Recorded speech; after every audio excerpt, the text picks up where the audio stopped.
1400 صحاب کے ساتھ حضور عمرے کے لیے تشریف لاتے ہیں. کفار مکہ کھڑے ہو گئے کہ ہم عمرہ نہیں کرنے دیں گے، لڑائی ہوگی.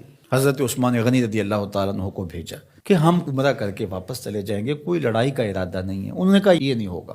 عثمان آپ آئے ہو تو طواف بیت اللہ کرنا چاہو تو کر سکتے ہو. کہا نہیں، یہ تو نہیں ہو سکتا کہ حضور کے بغیر میں طواف کروں. خیر صلح حدیبیہ کا موقع آیا تو عروہ بن مسعود کی قیادت میں قریش مکہ نے مذاکرات کیے حضور علیہ السلام سے، تو ایک صلح نامہ طے پا گیا. اس کی شرائط میں سے ایک شرط یہ تھی کہ مکے سے اگر کوئی شخص بھاگ کر کے مدینہ المنورہ جائے تو اہل مدینہ اس کو پناہ نہیں دے سکیں گے. وہ ہمارا بگوڑا شخص ہوگا تو اس کو پناہ نہیں دے سکیں گے. اور اگر کوئی شخص مدینہ المنورہ سے مکہ واپس آنا چاہے تو اہل مکہ اس کو پناہ دینے کے مجاز ہوں گے. تو حضرت عمر رضی اللہ تعالی عنہ اس شرط پر بہت پریشان ہوئے اور حضرت ابو بکر صدیق رضی اللہ تعالی عنہ سے جا کے بات کی اور کہا کیا ہم حق پہ نہیں ہیں؟ کہا حق پہ ہیں. حضور اللہ کے سچے رسول نہیں ہیں؟ کہا حضور اللہ کے سچے رسول ہیں. تو کہا 1400 کی تعداد معقول ہے، پھر ہم دب کے صلح کیوں کریں؟ صلح کی شرائط برابر کی ہونی چاہیے.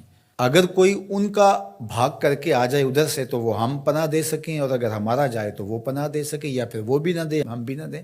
تو حضرت ابو بکر رضی اللہ تعالیٰ عنہ نے بغیر کسی تعامل کے ایک بات کہی کہ عمر کیا اس شرط کو حضور قبول کر رہے ہیں؟ تو کہا وہ قبول کر رہے ہیں. تو برجستہ دوسرا جملہ آیا، کہا عمر ہوا رسول اللہ صلی اللہ علیہ وسلم. عمر وہ اللہ کے رسول ہیں. جب وہ قبول کر رہے ہیں تو بات ختم.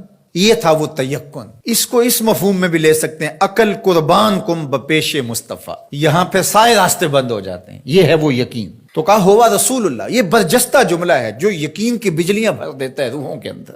یہ کوئی حرج نہیں ہے کہ کسی بھی مسئلہ شرعی اور کسی بھی دینی امر میں آپ لاجک تلاش کر لیں، مل جائے تو اچھی بات ہے. لیکن یہ مزاج بنانا کہ اس کا لاجک کیا ہے، اس کا لاجک کیا ہے، تو اب ذرا دیکھیے کہ جو ظاہری اس پہ بات اٹھتی تھی کہ 1400 کی ہماری تعداد ہے اور وہ اتنے ہیں، تو برجستہ جو جواب دیا وہ یہ تھا ہوا رسول اللہ صلی اللہ علیہ وسلم، کہ وہ اللہ کے رسول ہیں. تو حضرت عمر وہیں خاموش ہو گئے. آگے چلیے. حضور علیہ السلام کا وصال ہوتا ہے. اس سے قبل لشکر اسامہ حضور روانہ کر چکے ہیں.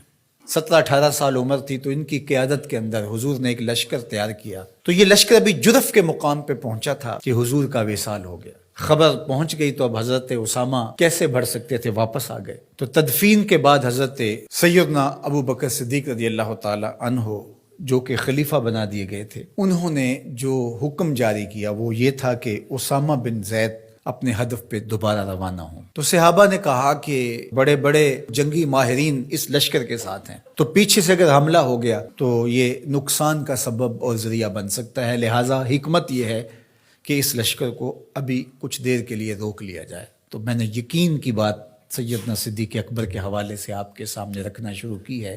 تو سنیے کیا جواب آتا ہے. انہوں نے جواب میں کہا واللہ اگر مجھے یقین ہو کہ جانور درندے جنگلوں سے آ کے میرے بدن کی بوٹیاں بھی نوچ لیں تب بھی لشکر اسامہ کو بھیجوں گا، اس لیے کہ اس کو روانہ اللہ کے رسول فرما چکے ہیں. پھر اس کا نتیجہ کیا ہوا؟ جو قبائل پر تول رہے تھے حضور کے وصال کی وجہ سے، جن کے کچھ حوصلے بڑے تھے، انہوں نے سوچا ان کا کتنا سسٹم مضبوط ہے کہ یہ ان حالات کے اندر بھی لشکر کو روانہ کرنے کی پوزیشن میں ہے. اور جدھر لشکر گیا انہیں یہ خبر پہلے پہنچ گئی کہ حضور علیہ السلام کا وصال ہو گیا، لیکن انہوں نے سوچا کہ ان حالات کے اندر بھی لشکر حملہ آور ہو رہا ہے ہمارے اوپر، تو اس کا مطلب ہے یہ کتنے مضبوط ہو گئے ہوئے ہیں. تو لشکر بھی کامیاب اور بامراد مظفر ہو کر کے واپس پلٹا، اور کسی کو مدینہ المنورہ کی طرف میلی آنکھ سے نظر اٹھا کے دیکھنے کی ہمت بھی نہ پڑی. یہ سیدنا صدیق اکبر رضی اللہ تعالی عنہ کے یقین کا، اعتماد کا، بھروسے کا، اور حضور علیہ الصلوۃ والسلام کی ذات پر ان کا جو اذعان و یقین تھا اس کا نتیجہ تھا. تو یقین کی کائنات کا اگر کسی نے شہنشاہ دیکھنا ہے تو وہ ابو بکر صدیق رضی اللہ تعالی عنہ کو دیکھے. ان کی پوری زندگی یقین کی دولتوں سے بھری پڑی ہے. صاحب صدق بھی ہیں، صاحب یقین بھی ہیں.